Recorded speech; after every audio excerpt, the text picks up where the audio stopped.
आसन्न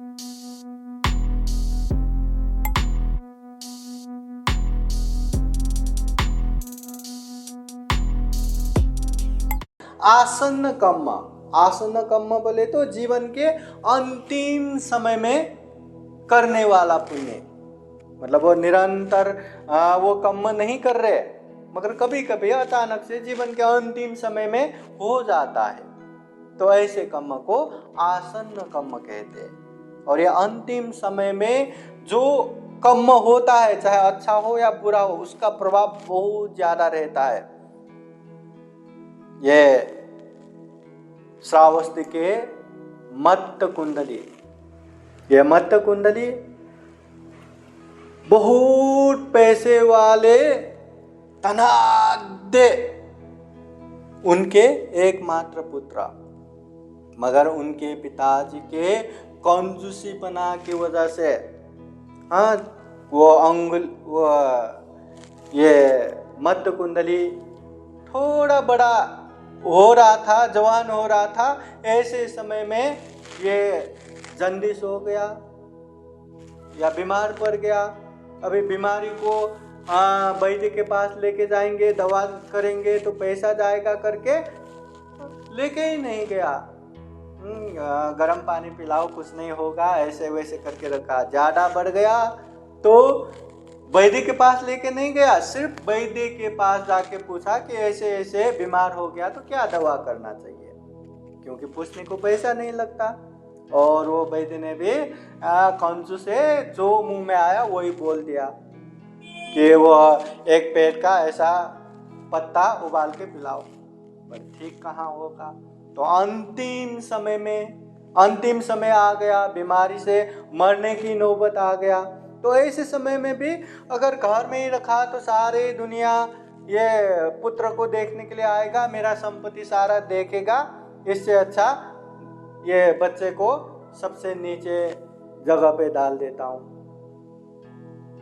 इतने पैसे वाल, इतने बड़े बाप के इकलौता वो संतान मत्त कुंडली, और पिताजी की कंजूसीपना से उसका जान जा रहा था। उसको इतना मतलब द्वेष उत्पन्न हो रहा था, अपने पिताजी के ऊपर इतना नकारात्मक सोच आ रहा था, वही सोच सोच के बैठ रहा था।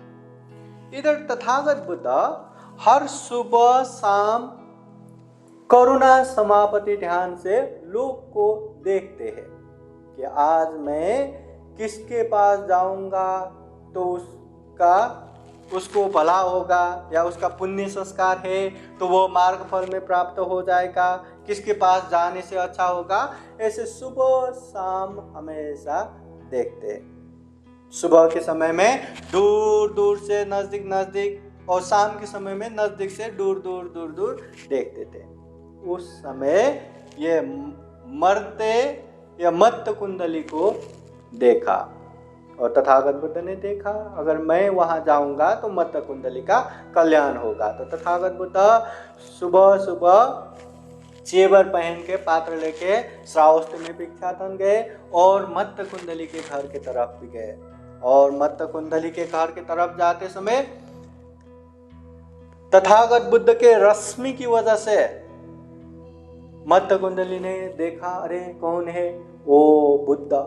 बुद्ध को देख के इतना मन प्रसन्न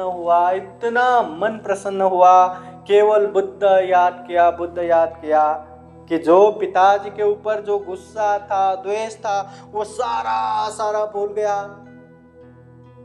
और बुद्ध को याद करते प्रसन्न होते प्राण छोड़ दिया, मृत्यु हो गया। और मृत्यु होने के बाद अंतिम समय में तथागत बुद्ध को दर्शन करने से जो प्रसन्न हुआ था, जो बुद्ध याद करते मृत्यु हुआ था, वो पुण्य के अनुभव से, जीवन में कोई भी पुण्य या कुशल कर्म नहीं किया था, मगर वो पुण्य के अनुभव से प्रभावशाली सुगति में उनका उत्पन्न हो गया। मतलब जीवन के अंतिम समय में भी जो पुण्य किया, वो पुण्य के अनुभव से सुगति में उत्पन्न हो गया। अभी इसके विषय में लंबा कहानी है। ये धम्मपद अर्थ कथा में ये कहानी आता है कि उनके बाद भी अपने पिताजी को सही रास्ते में लाने के लिए अनेक वहाँ उपाय कौशल करते हैं। मगर हमें मेन क्या है, जीवन के अंतिम समय में मत्त कुंडली ने जो बुद्ध को देख के प्रसन्न हुआ, उसकी वजह से सुगति प्राप्त हो गया। ऐसा ही एक दूसरा भी है छत्तमानवक करके।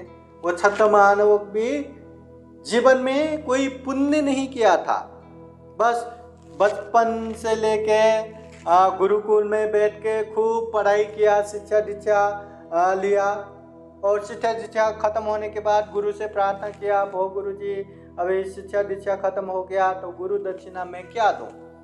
तो गुरु कहते हैं गुरु दक्षिणा उनकी हैसियत देख के लेना चाहिए। अभी तुम बहुत बड़े धनाढ्य परिवार के हो तो मुझे 1000 स्वर्ण अवसर पिला के दो।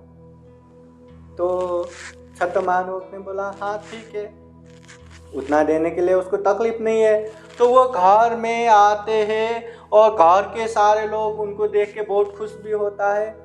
फिर छत्तमानवक बोलते हैं मुझे गुरु दक्षिणा देने के लिए जाना है, मुझे 1000 स्वर्ण असर्पी दो। हाँ ठीक है लेके जाओ। वो 1000 स्वर्ण असर्पी दिया और वो गुरुकुल के लिए निकल पड़ा। अभी 1000 स्वर्ण असर्पी बोले तो बहुत बड़ा रकम। तो छत्तमानवक 1000 स्वर्ण असर्पी लेके जा रहे तो लोगों को पता चला, उनमें से कुछ लुटेरों को भी पता चला और उन लोगों ने योजना बना के रखा कि जंगल के पास में बैठे रहेंगे, जैसे ही छत्तमानवक आएगा उसको पकड़ेंगे, हत्या करेंगे, सारा पैसा लेके हम बांट के लेंगे। सब वहां जमा होके बैठा। वहां भी तथागत बुद्ध के महाकरुणा ध्यान में वो छत्तमानवक आया और छत्तमानवक के पास जाएंगे तो उसका कल्याण भी होगा, ये भी सोचा, और उसका मृत्यु अटल है ये भी देखा। तो तथागत बुद्ध सुबह सुबह ही वो छत्तमानवक जो गुरुकुल के लिए निकलते हैं, जंगल पहुंचने से पहले ही एक पेड़ के नीचे तथागत बुद्ध ध्यान करके बैठे। अभी तथागत बुद्ध बोले तो 32 महापुरुष लक्षण से युक्त, बहुत ही प्रभावशाली, दिखने में भी एकदम देवता जैसा, बहुत अच्छे। तो ऐसे श्रमण को देख के छत्तमानवक भी देखते ही रह गए, अरे ऐसा श्रमण तो मैंने जीवन में कभी नहीं देखा, चलो जाके नमस्कार करता हूँ। गए, नमस्कार किया और बुद्ध के विषय में पूछे तो तथागत बुद्ध ने उनको सारांश में बुद्ध गुण, धम्म गुण, संग गुण के विषय में बताते हैं। यो वदतं पवरो मनुजेषु शक्य मुनि भगवा कथकिच्चो। ये तथागत बुद्ध के विषय में, धम्म के विषय में, संग के विषय में गाथा द्वारा उपदेश देते हैं। और वो उपदेश याद करके छत्तमानवक इतना प्रसन्न, मतलब एकदम प्रसन्न होता है और तथागत बुद्ध को प्रणाम करके, भो भगवान मैं भी आपके शरण में आए उपासक के रूप में ग्रहण कीजिए करके बुद्ध को नमस्कार करके, अभी उनको तो जाना है वो 1000 असर्पी गुरु दक्षिणा देने के लिए। फिर वो लेके यो वदतं पवरो मनुजेषु शक्य मुनि भगवा कथकिच्चो। ये तथागत बुद्ध के गुण धम्म, धम्म के गुण धम्म, संग के गुण धम्म याद करते करते वहाँ से चले गए। जैसे जंगल आ गया, वहाँ लुटेरे लोग बैठे थे, लुटेरे लोगों ने उनको पकड़ा, वहीं अंदर लेके गया, मारा और सारा धन लेके चले गए।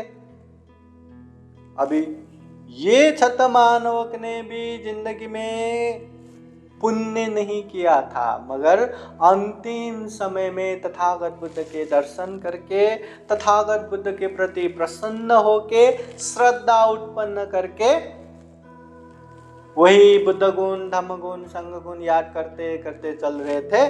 तो वैसे मारा भी गया, मृत्यु भी हो गया, तो वो सुगति को प्राप्त हो गया, अच्छे परिणाम हो गया।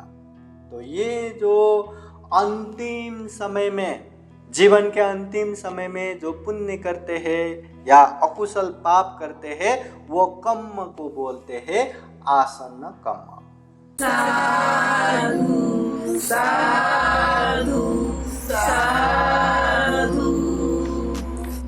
बुद्धं नमामि, बुद्ध को नमन करता हूँ।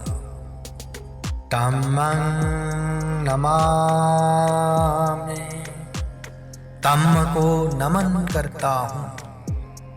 संघं नमामि, संघ को नमन करता हूँ।